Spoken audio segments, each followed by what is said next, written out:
Hey, what's happening, guys? Just bringing you some new details and new information on the Xbox One reveal. Some more information about it um, that has been released. I read some of the IGN um, blogs and all that, and there was more information released about what this thing is going to be able to do for us. So here we go. First off, the Kinect is always bundled with the system. I think that is not good for me. I want to have the choice to buy it in the future if I want to. I don't want the Connect on it because um, it's just going to add more to the price of the system. So they got a good reason for us for them to charge like $600 for the system because it comes with the Connect, the revolutionary hands-free voice command. I actually don't want that. I hope they have a version of the Xbox One without the Kinect, so it's cheaper, right? So that's a no for me. Um, Games game is activated when you buy the game is activated and tied into your account, and it needs to install it on the hard drive. That's fine. I mean, yeah, activation, whatever, but it's tied into your account. That right there, the conflict I see right there is that you won't be able to share it with your friend. You won't be able to bring it to your house, to your friend's house. I mean, you would have to log into your Xbox Live account there and bring your game there. So you can share the game with your friend.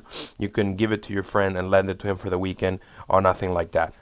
Um, the other thing is that every game installed on your hard drive, you know what that means? It means it requires a lot of hard drive space. And when you install about, when you buy lots of games, it takes a lot of space. So a 500 gig hard drive will be filled really quickly. So I can see them in the future. Oh, you want more games in you gotta buy the 1 terabyte, and so a way to make more money, right? That's a no. I don't want to. I want to install what I want on the system. I don't want you to tell me what to install in my system. So that's a no. Your gamer score, it is going to be transferred, so that's a great thing. Everybody that worked hard on the achievements and all that, that's great. I don't really care much about achievements. Some games I do, want to do achievements like a Metal Gear Rising, and all the Metal Gear games. I like to do achievements on that, but I some of the achievements I don't want to break and pull my hair doing them, so I don't really care about achievements. But it's good for you guys that have those incredible game scores, and all your achievements will be transferred to your new Xbox Live account on the Xbox One. Um, the Xbox One does not need always on connectivity to the internet, but it needs to be hooked up every 24 hours. So it needs to feed a little bit from the internet every 24 hours. So what that means is they pretty much sugarcoat that always on thing, but it's still there in my opinion, because what about the people that don't have the internet? Still, you won't be able to use your Xbox. You'll use it for what, 24 hours, and then it'll go offline, and it'll say please connect it to online. Um, and then what? It required and force you to get the connectivity on. When you're away, let's say on a camping trip, and the kids take the Xbox One for a camping trip, they won't be able to play it at all over there. There'll be interruptions in their gaming, whatever you want to do with it. That's a no. So the always on, I believe it's still there. It's just they sugar coated that is not on, but it is on. So that's a no again for me.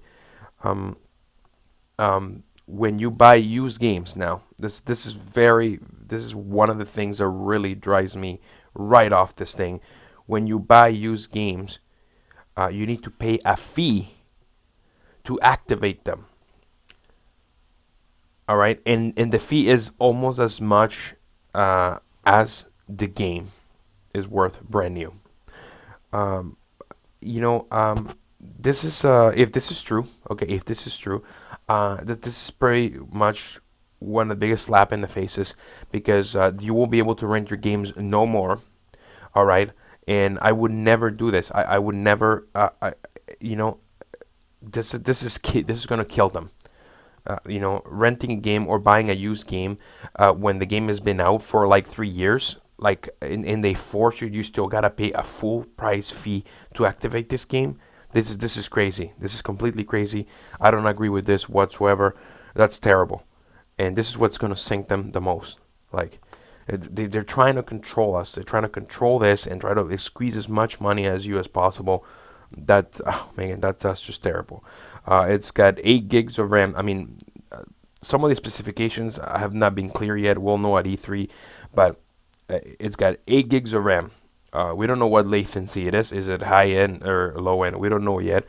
But 3 gigs of the RAM are used to run the OS, so the dashboard and all that.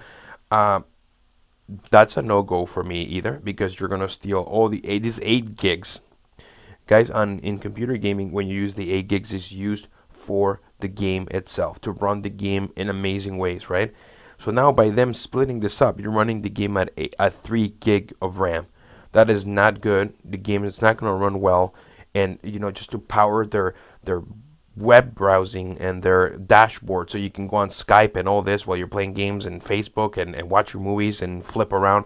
It's like they're giving it the dashboard.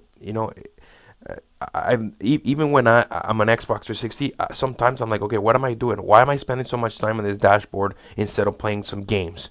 So it's like they're giving the priority to this new media, social media, and movies and TV. Yeah, TV. Yeah, I'm not sure if you guys saw that video on YouTube, but it is hilarious. But that tells me right there that the system, it won't be it's not prepped for high-end gaming. The graphics won't be with this specifications, the graphics won't be as stable. And I mean, I don't know. This sounds just really bad for me. And I'm pretty sure for a lot of us. E3 will answer all the questions, but and we don't know about the PlayStation 4 either. I don't know about it. I hope PlayStation 4 does not have some of these features and try to control us. Because if they do, they won't get none of my business. Like, I don't know yet. I mean, everybody's saying PS4, yay, for the win. And I'm saying PS4, yeah, because, yeah, it seems like it's a logical thing to buy this. They're not trying to control. But we don't know yet until their presentation. We'll see what PS4 has to offer. But if they're going to try to control things like this, they won't be getting my business. And you know what? I'm going to stick with my premier console, my premier gaming station, the computer, the PC. Right now, the PC dominates.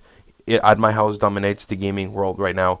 It is untouchable, and I think for me, it would always do it for forever and ever, because I mean, even the specifications already of these systems cannot compare to what I have on my PC right now. So, I mean, but PCs cost more money, right? So, anyways, I'm looking forward to E3 and sharing more information and the full details once we get the PS4 reveal, the PS4 full conference, and the Xbox One full conference. Take it easy, guys.